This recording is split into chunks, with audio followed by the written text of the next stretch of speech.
dear adventurers. It's Dozing Knight.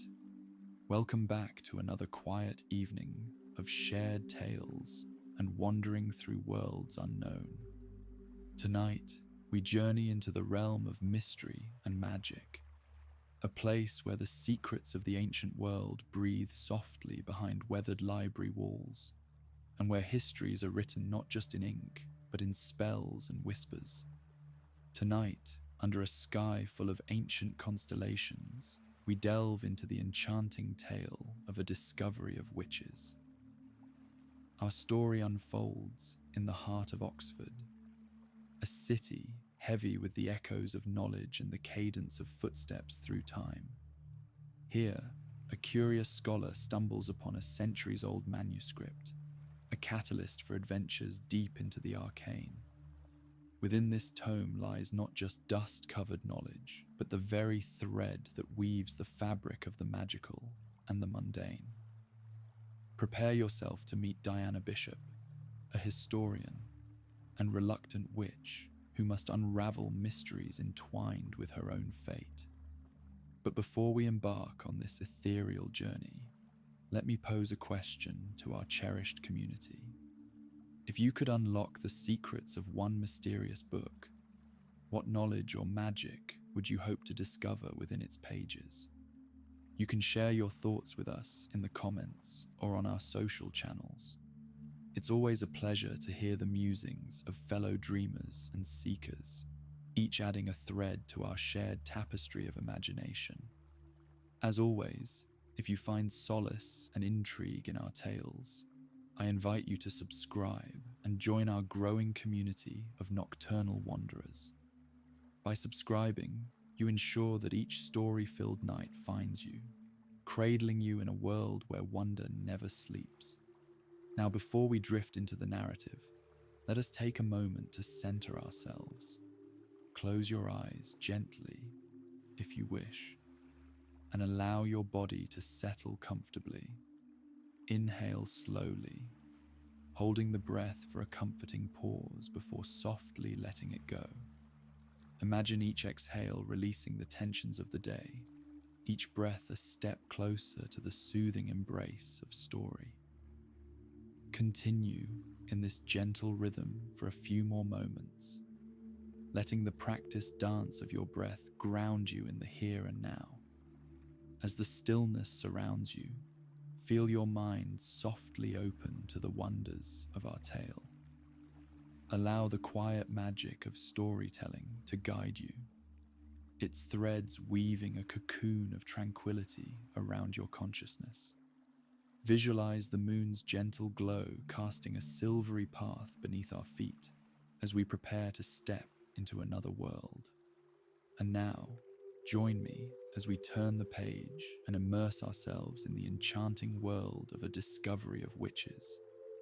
Our journey is about to begin, where the mystical meets the scholarly, and where destiny awaits within the hushed corridors of ancient libraries. Let the story unfold around you, like a gentle spell, drawing you into its embrace.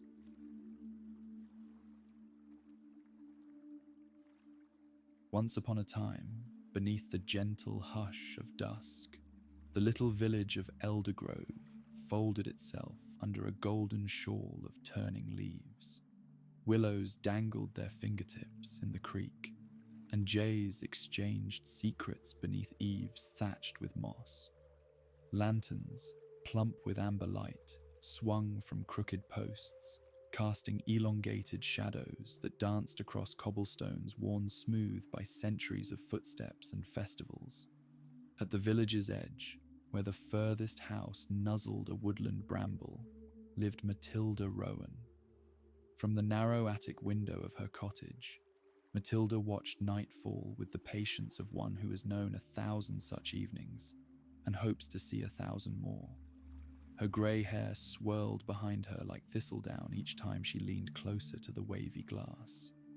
No one in Eldergrove would call Matilda young, but her eyes, green as fresh ferns, sparkled with the mischief and wisdom of a child who has never truly grown up.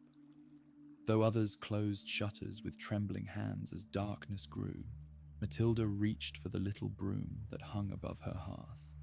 She hummed a tune older than the maples and slipped a sprig of lavender behind her ear. The cottage, though small and rather crooked, was fragrant with herbs and speckled with half-finished charms. Copper kettles steamed above the fire, gnarled spoons stood in tumblers, and a sleepy tabby cat curled on a cushion, twitching her tail at restless dreams. Outside, children scampered home beneath the glow of lanterns, mothers in shawls calling from doorsteps. Eldergrove's folk were quiet, kind people with a reverence for their routines and a caution for the things they did not understand. They whispered that the woods beyond town were haunted, bustling with old magic and shadowy secrets. Everyone knew, of course, that witches had once called these hills home, but few believed that a witch still lived among them. Matilda, however, did not mind the whispers. If her neighbours spotted unusual footprints in the dew, or woke to find their vegetable gardens suspiciously weeded, they blamed the wind, or the owls, or mischievous sprites. Never the old woman with the wild hair and the gentle laugh. She liked it that way. On this particular evening, a mild wind swept along the bramble fringe, carrying with it the scent of wood smoke and wild thyme. Matilda felt something stirring inside her, a sense of anticipation that prickled her skin and made her fingers fidget. She stepped down from her window perch and wandered to the door, slipping her feet into battered boots.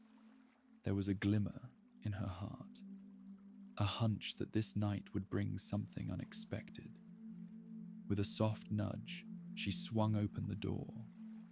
Cool air danced around her ankles. The village lane was muted beneath indigo skies. Lanterns bobbed in a gentle arc.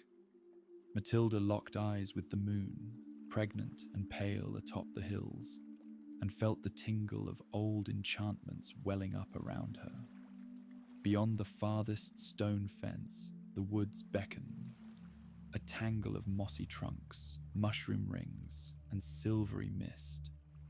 Matilda had walked those woods 1,000 times, always respectful, never fearful. Tonight, she felt the pull more keenly. She inhaled the village's honeyed calm, closed the cottage door behind her, and stepped into the cool, crisp velvet of the gathering night.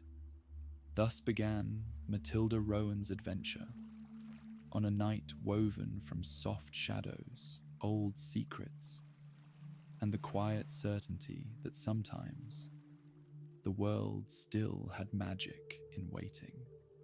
The wind whispered an invitation, lanterns swayed approvingly, and with each gentle step, Matilda vanished deeper into both the forest's mystery and her own.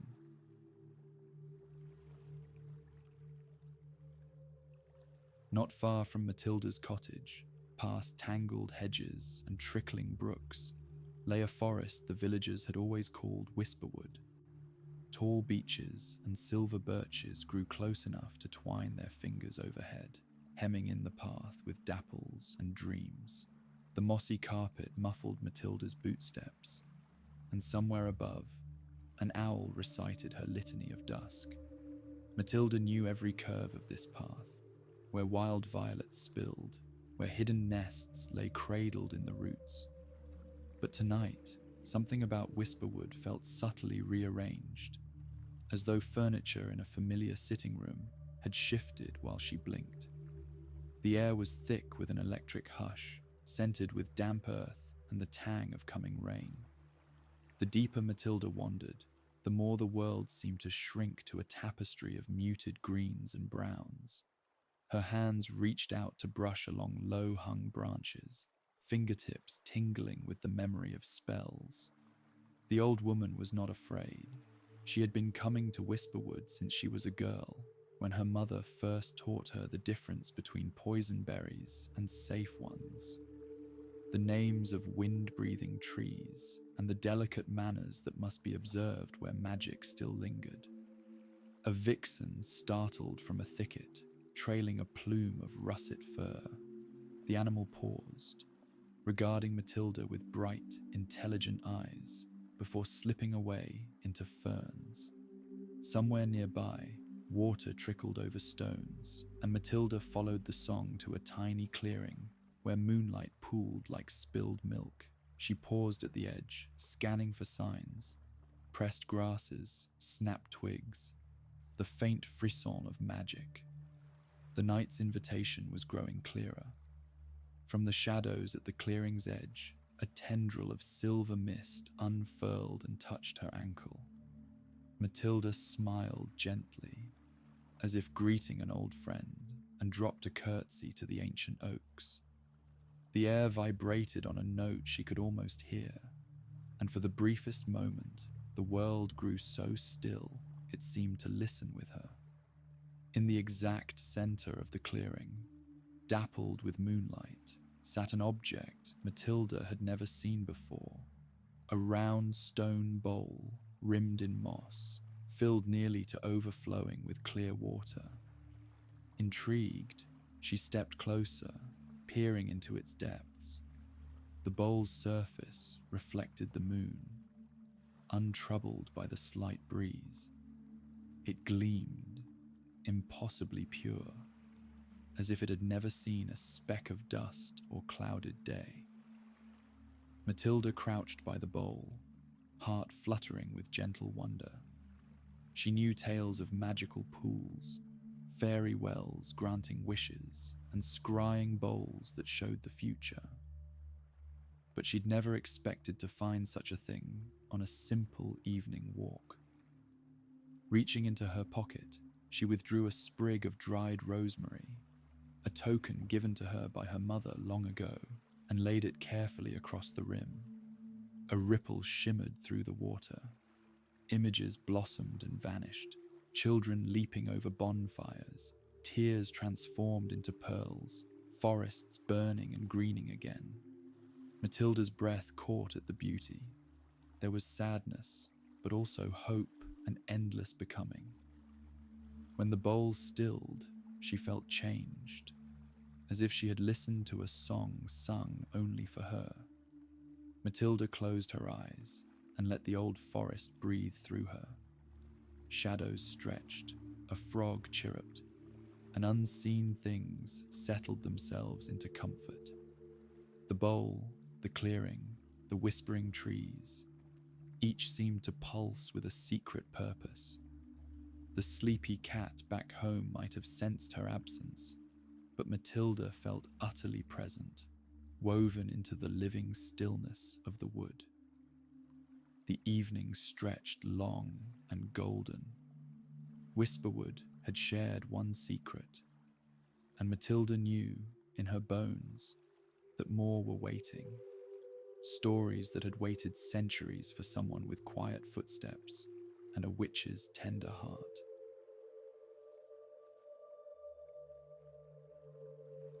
Long after sunset, fog laid a silken blanket over Whisperwood, muffling every edge of light.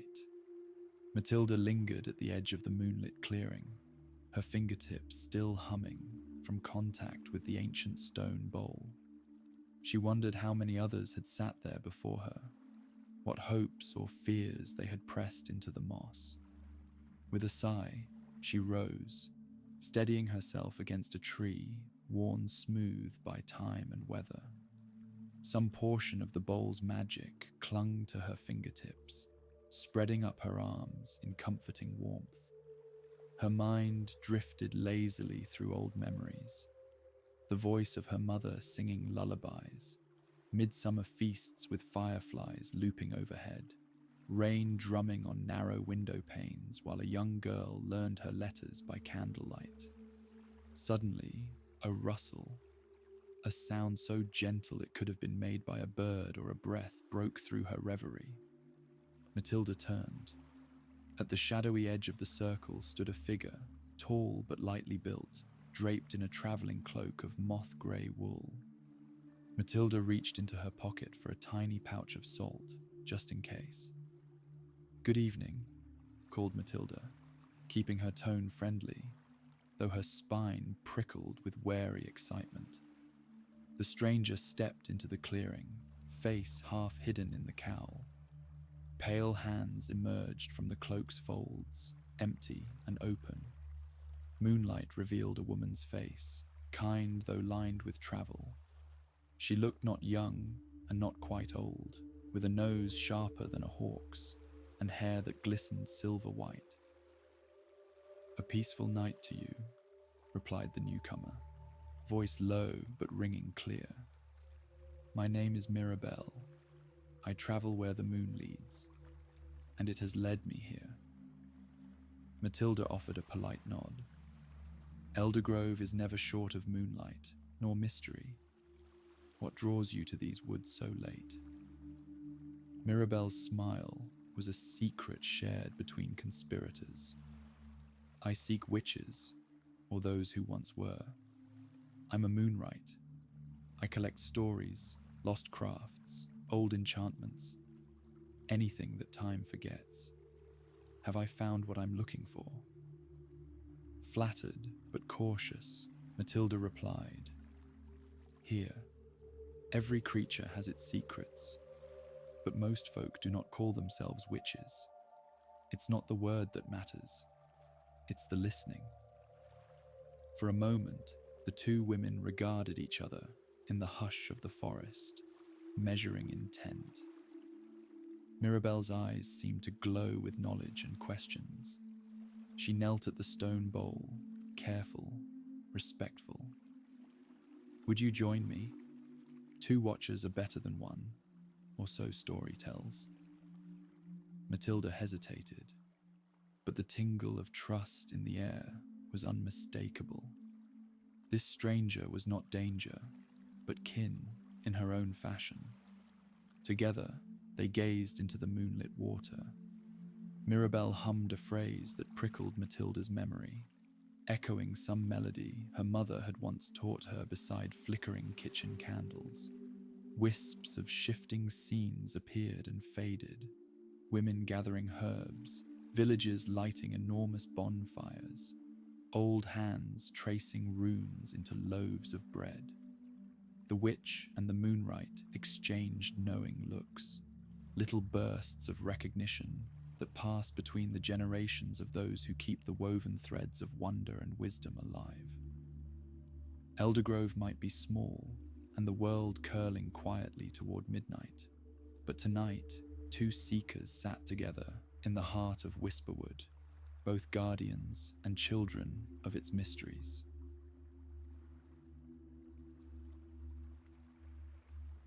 Beneath the rippling web of moonbeams, Matilda and Mirabelle lingered at the stone bowl, weaving an unspoken bond. The air seemed softer for their presence, the distant crickets quieter, as if the forest itself wished to eavesdrop on their musings. Matilda, usually so content with solitude, found herself unexpectedly glad for this visitor, a fellow wanderer with more questions than answers, and an ear tuned to the heartbeat of old enchantments. Eventually, they rose, letting the memory of the scrying pool settle gently behind their eyes. Mirabelle gestured up a narrow track, half swallowed by brambles, but clearly shaped by generations of cautious feet. "Would you show me what else lingers in Whisperwood?" asked the moonwright. Matilda nodded, voice as low as the wind. "There are standing stones, older than Eldergrove. Some say they walk on their own at night, though I've only ever caught them napping." With lantern held out before her, Matilda padded deeper into the wood, Mirabelle following close behind. As the pair stepped into the hush, the world pressed closer, crowding their path with the scent of moss and crushed leaf. The stones, Matilda knew, waited just ahead, in a hollow where the trees parted to let the sky spill down in a silver rush. As they drew near, the woods released them into a clearing hushed with reverence. Tall monoliths, Lanky sentinels of weathered granite stood in a wide arc, their surfaces etched with lichen, their tops crowned with the softest moss. Each stone felt as though it watched her passage. Old eyes blinked shut in patient sleep. Mirabelle walked among them, fingers trailing reverently along the cold surface. "Each one has a story," whispered the traveller. "If only we could learn the language of rock and root." The moonlight paused at the tallest stone, which glimmered with a peculiar pearl sheen beneath the moon. Here, Matilda knelt and pressed her palm to the base. The moss responded with a shiver of dew and the faintest pulse. A gentle heart, too slow for the rush of daylight hours. "You know their names, don't you?" Mirabelle asked, voice barely above a hush. With a wistful smile, Matilda nodded. "Old ones taught me when I was little. This is Alder's watch, and there, Willow's cradle. They remember every storm, every laughter or cry that's happened within whispering distance." Mirabelle closed her eyes, drinking in the ancient calm. "I've journeyed across many lands, gathering lore and old words. Few places honor their bones as gently as whisper would." They lingered a while longer, tracing patterns of ancient script now faded almost out of meaning. Around them, the night deepened. Distant owls held court, fireflies flickered uncertainly, and the earth seemed to breathe. Eventually, Matilda and the Moonlight began picking their way back to the main path, shoes sticky with dew, hearts heavy with new old mysteries.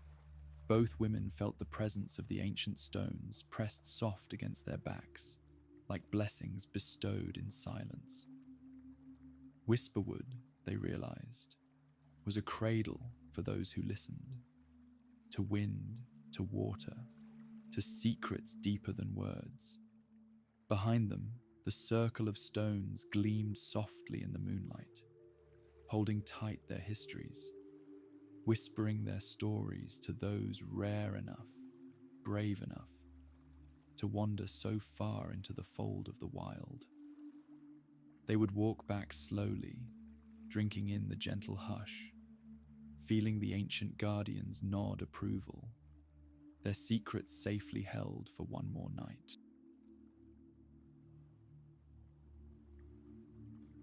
As Matilda and Mirabelle followed the moonlit path, the world seemed gentler, as if every pebble and petal knew their journey was a sacred one. The boughs above parted just enough for beams of silver to spill onto the trail, making the leaves look frosted in delicate light.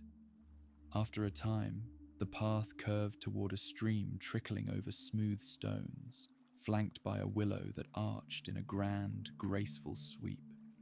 Its slender branches touched the water, trembling with each whisper of wind. Matilda slowed at the willow, placing her palm against its furrowed bark. "This tree keeps a secret," she murmured, glancing over her shoulder at Mirabelle. "One the village never discovered." Mirabelle's curiosity sharpened, her eyes searching the bark for clues. The willow stood broader than most, with roots knotted beneath a small natural arch. Matilda knelt carefully, nimble despite her age, and brushed moss aside to reveal a tiny, heart-shaped hollow at the tree's base. Inside lay a door, no bigger than a child's hand, fashioned from acorn caps and bound with spider silk. "When I was little, my mother showed me this," Matilda whispered. "The fair folk like to come and go. Some leave gifts, dewdrops, feather, a coin that shines only at midsummer." Mirabelle's face softened. She knelt beside the old witch, studying the door. "Have you ever knocked?" she asked, her words tinged with playful awe. Matilda shook her head, a sly smile teasing her. It's not meant for us, I think.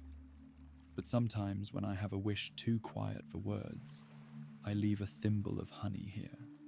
In the morning, it always vanishes. From her deep pocket, Matilda pulled a tiny glass jar, half full of golden honey, thick as sunlight. She unscrewed the cap and set it beside the hidden door, careful not to disturb the moss more than needed. Mirabelle watched, reverent and still, as if hoping to see the fair folk slip from the shadows. They sat together in gentle silence, the air rich with the willow's sweet scent, the distant creek sounding a lullaby. Mirabelle plucked a daisy from the grass and tucked it beside the honey, her own quiet offering to the guardians of the secret door. Time seemed to slant and slow in the willow's presence. The women watched the play of moonlight on water, feeling the world shrink to these few square feet of earth. So alive, so quiet, so precious. Matilda remembered her mother's laughter, soft as the flutter of moth wings, and felt a thread of gratitude tug at her heart. Eventually, with a last fond look, they left the jar and Daisy by the tiny door and rose, brushing dew from their knees. The willow swayed gently, as if offering thanks. No fairy revealed herself, but Matilda and Mirabelle both sensed a pulse of blessing, something old and bright and content. As they walked on, Matilda felt lighter, her spirit buoyed by the rituals of memory and kindness. Mirabelle, too, seemed quieter, every step more mindful. They understood, in the language of shared silence, that a hidden door, even one never opened, was a promise, spun from the patient hope that wonder always waits, if we have the grace to look for it.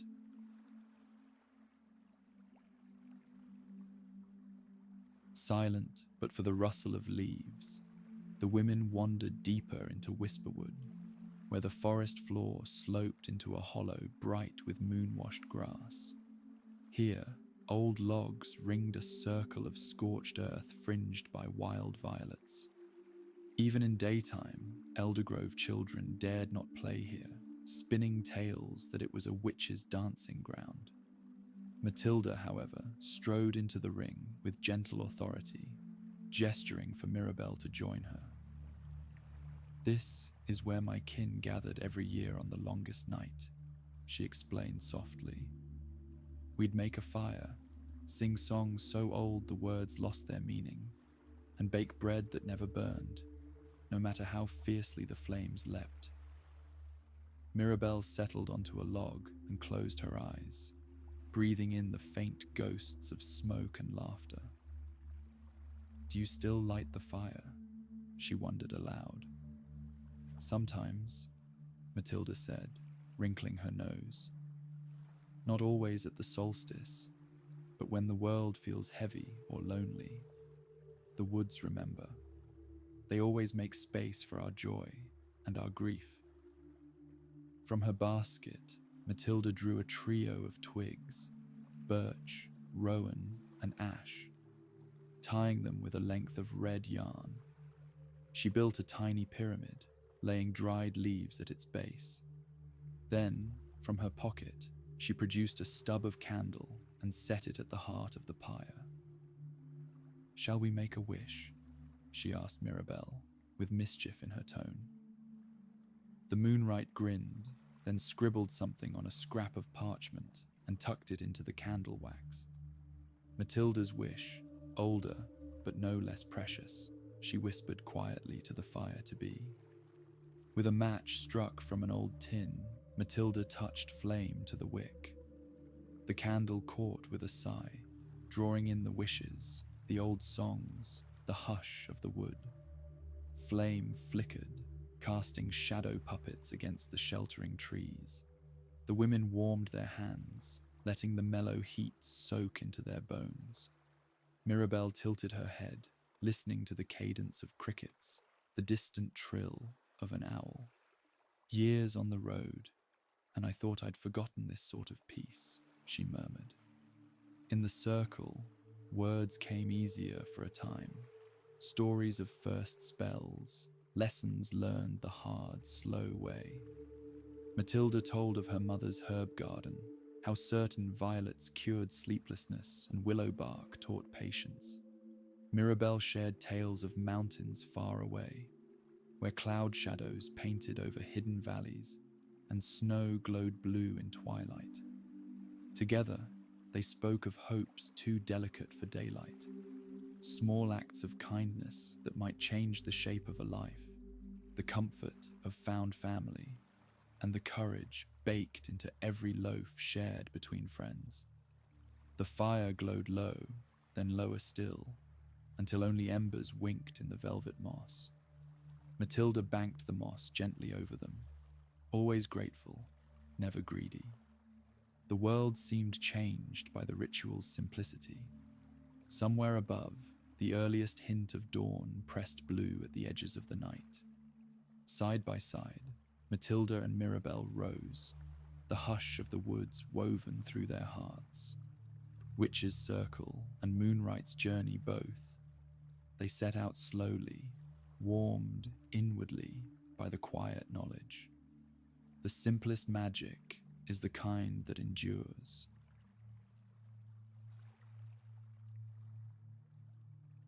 Matilda and Mirabelle wandered from the hollow, feeling the gentle quiet settle on shoulders and thoughts alike.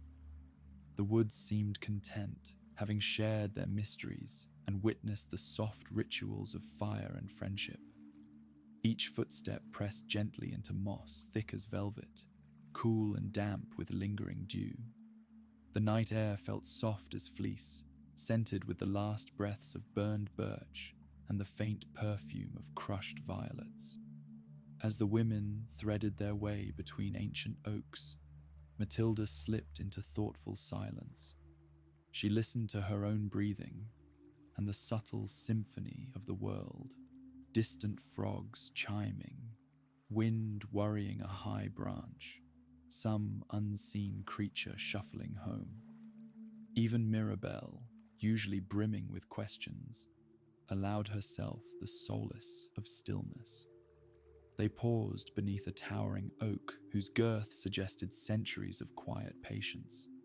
Moonlight trickled between its leaves, scattering pale coins across the forest floor. Matilda leaned against its trunk, closing her eyes, feeling the gentle taproot pull of belonging. The bark felt cool beneath her palm. She wondered, not for the first time, if trees truly dreamed. Mirabelle, watching quietly, drew an old notebook from her satchel and, with a stub of pencil, began sketching the silhouette of branch and moon. Sometimes words were not enough, she believed. Sometimes a moment must be cradled in lines and shading to be understood at all. Nearby, a small creature began to hum, an odd, warbling tune that might have belonged to a nightingale or a mouse. The two women smiled at the sound.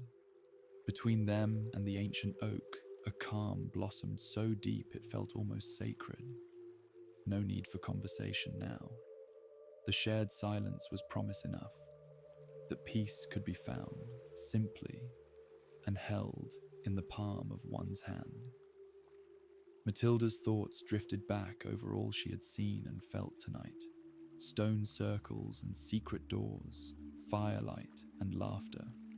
The thrill of new friendship curling comfortably around the old familiarity of the forest.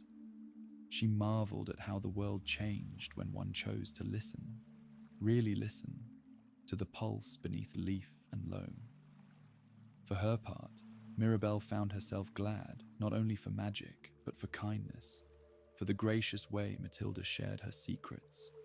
She laid her hand atop Matilda's, neither woman speaking, both aware of the rarity of such quiet understanding.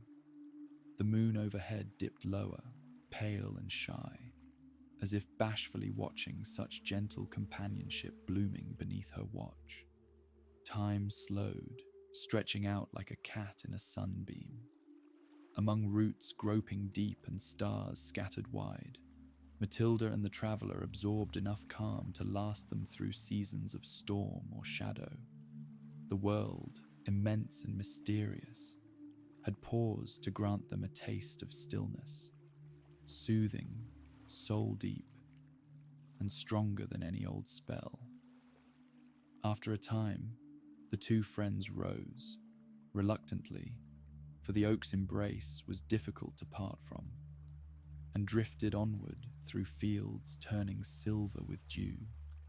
Neither felt hurried, for the world at midnight belonged to those who walked softly and with gladness. Beneath branches tangled with starlight, Matilda wondered how many other witches over the years had rested beneath this very oak, letting their hearts steady to the ancient quiet. Tonight, she no longer felt like the last of her kind. Magic, after all, was not only in incantations, but in grief eased, wonders discovered, and silences shared.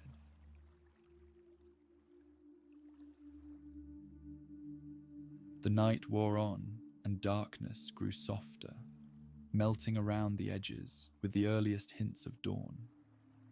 Matilda and her guest reached a sunken glade carpeted in wildflowers, petals tucked tight against the chilly hour.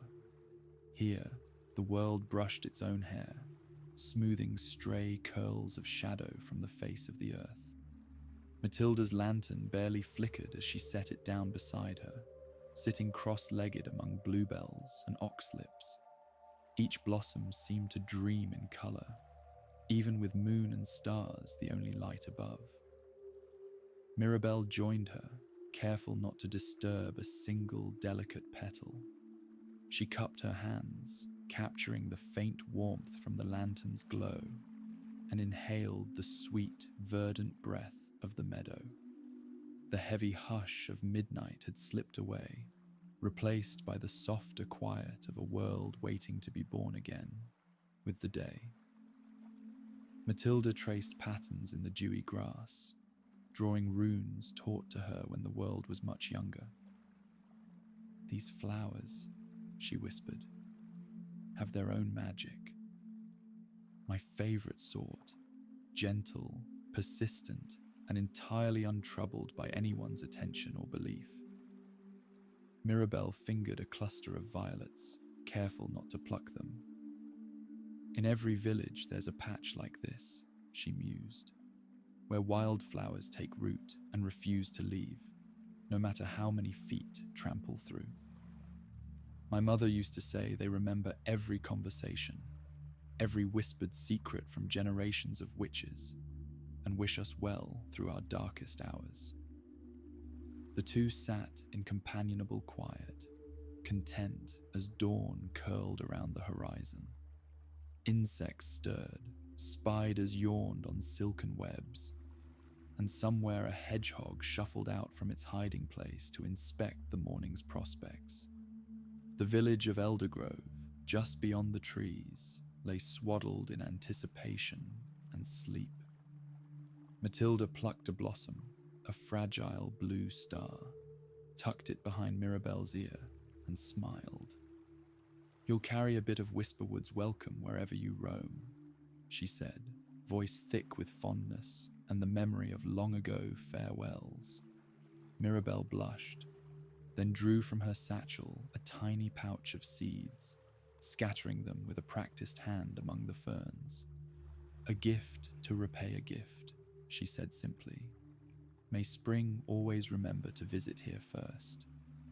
The glade shimmered with silent gratitude.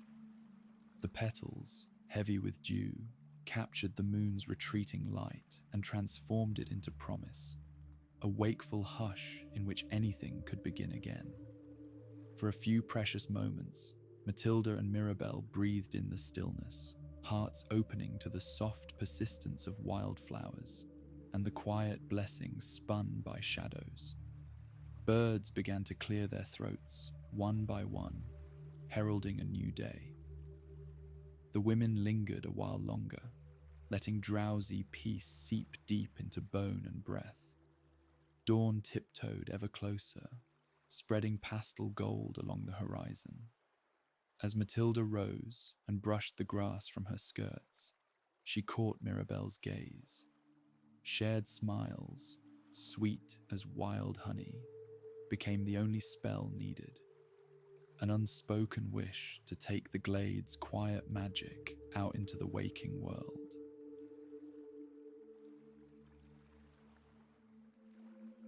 Just beyond the meadow, dawn softly pried open the first blue of morning. Matilda and Mirabelle strolled in the cool hush, their feet silent on the moss. Here, just past the twist of a fallen elm, was the weaver's cottage, long abandoned but kept remarkably tidy by the woodland's unseen caretakers. Matilda often paused here, remembering the stories her mother would tell. There had once lived a witch named Elspeth who spun not only wool but futures. Matilda motioned to the sagging lintel, its carvings nearly worn smooth by age and weather. This was hers, she said softly, tracing the sun and moon motifs above the weathered door. Elspeth weaved tapestries so finely threaded that people said you could see the stars inside. Mirabelle surveyed the cottage, then peered through the cracked window pane. Inside, dust motes danced above warped floorboards and bundles of forgotten cloth. In one corner, beside a crooked spinning wheel, hung an unfinished tapestry, wild with colour, mysterious as fog. The pattern seemed to twist and deepen as the women watched. Bright spirals of green, blue, and gold, motes of silver thread catching every trickle of light.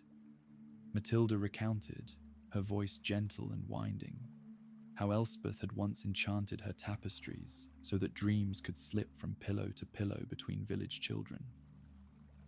If you woke with hope, she explained, Elspeth's threads had passed over you in the night.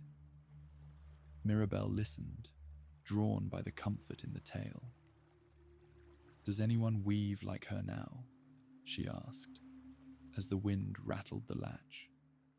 Not quite, answered Matilda. But people remember. Sometimes when the moon is right, I feel her fingers guiding my own, especially when patching an old quilt or darning a winter sock. Perhaps enchantment needn't stop, just because the weaver has. Mirabelle studied the tattered edge of the tapestry, running her gaze along the unfinished threads. I wonder what she hoped to finish. I suppose every witch leaves something half woven behind. A spell, a song, a kindness. Matilda agreed, settling against the windowsill, eyes softened by memory. Perhaps that's the truest magic. Work started by one, finished by another, until the world itself is stitched with shared longing and gratitude. The pair stood silently a while, each pondering their own unfinished stories. A wren hopped through the spilled hay, hunting seeds, and light spilled gold across the old floor. Stark, clear morning, chasing out the tangled velvet of the night. Mirabelle took one last look and drew a sketch in her notebook, a quick, loving memory to carry into faraway places. She pressed the pencil tip deliberately, as if urging the image to linger. Matilda smiled at the gesture, something both old and achingly new in her quiet thanks. Leaving the weaver's cottage behind, they continued on, each holding tight to the lessons of the loom, beginnings and endings, entangled, impossible to untwist. The story was richer for every hand that reached into it, and with that knowledge, the women stepped softly out of shadow and into the broadening gold of the new day.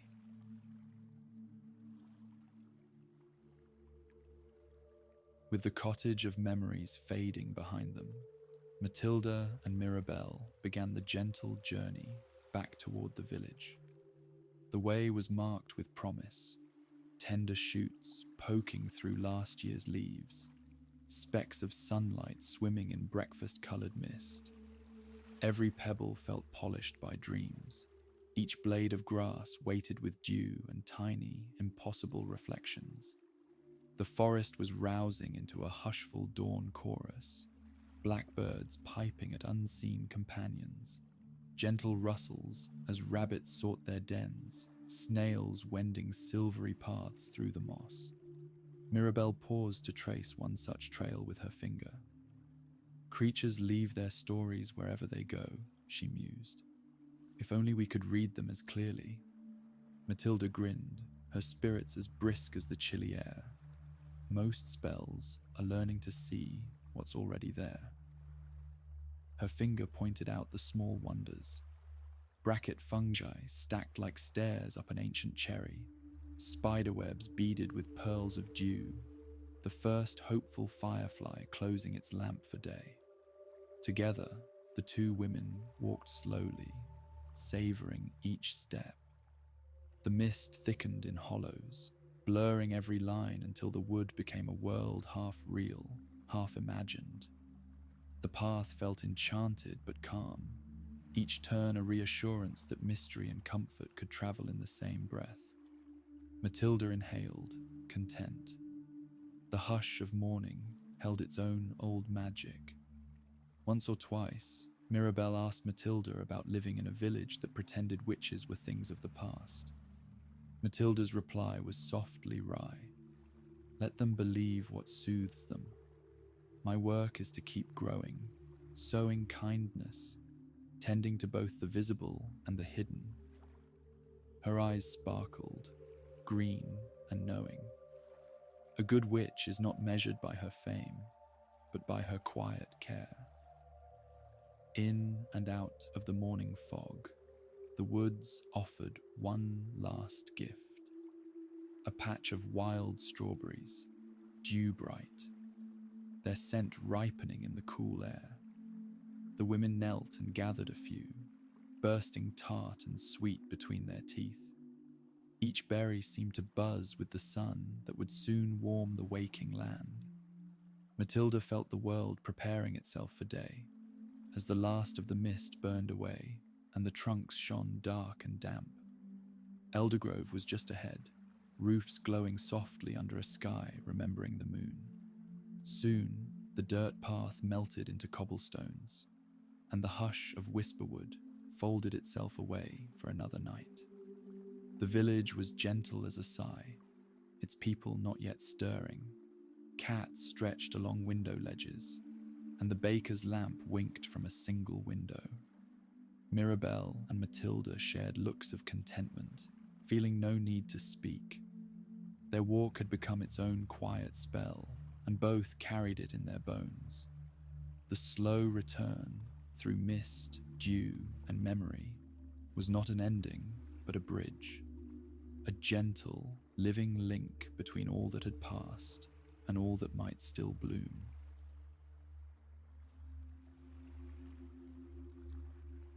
With the world waking gently around them, Matilda and Mirabelle crossed the mossy threshold into Matilda's cottage.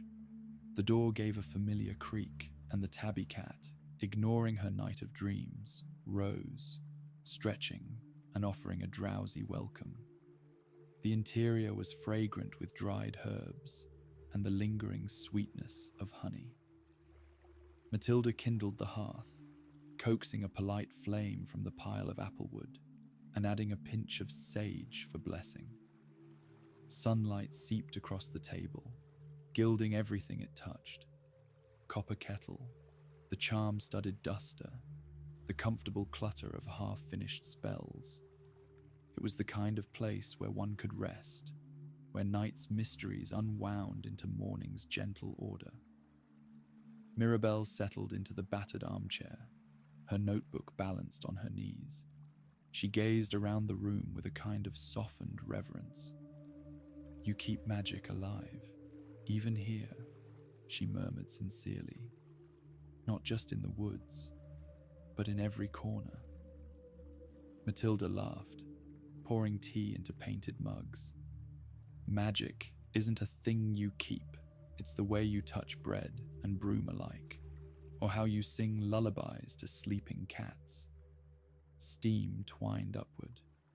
A loaf of bread, baked the night before, was sliced and shared, butter melting in slow pools. The tabby curled into Mirabelle's lap, purring a song as old as the hills. Around them, the world seemed muted and unhurried, as if they had stepped outside of ordinary time. Mirabelle recounted fragments of her journey, the towns she'd visited, the crags and hills she'd wandered, the sorrow and hope she'd witnessed and gathered into stories. She spoke of her search for old enchantments and kindred spirits, of how rare it was to find someone willing to share the slow, delicious hush of a witch's dawn. Matilda listened, her heart brimming with gratitude that hope and understanding had wandered so far to find her. All worries, all sighs, all uncertainties seemed smaller here in the warmth of the hearth, as if troubles could be spun and softened like wool on a spindle. She pressed a tiny packet of dried lavender into Mirabelle's hands, a small promise of comfort for whatever journey still awaited. They sat for a long while, comforted by the fire's glow, and the certainty that morning's gentleness was as real and sacred as the wildest night of magic. In this circle, cat, tea, laughter and all, the women found rest that words could never quite capture. As sunlight crept higher, the cottage rejoined the waking world. Chores waited, and day's worries would eventually wander home. But for now, Matilda and Mirabelle lingered. The promise of friendship, offered and returned, warmed the room more than any fire, and the quiet blessing of the woods, the stones, and the secret willow door shimmered beneath every sigh and smile.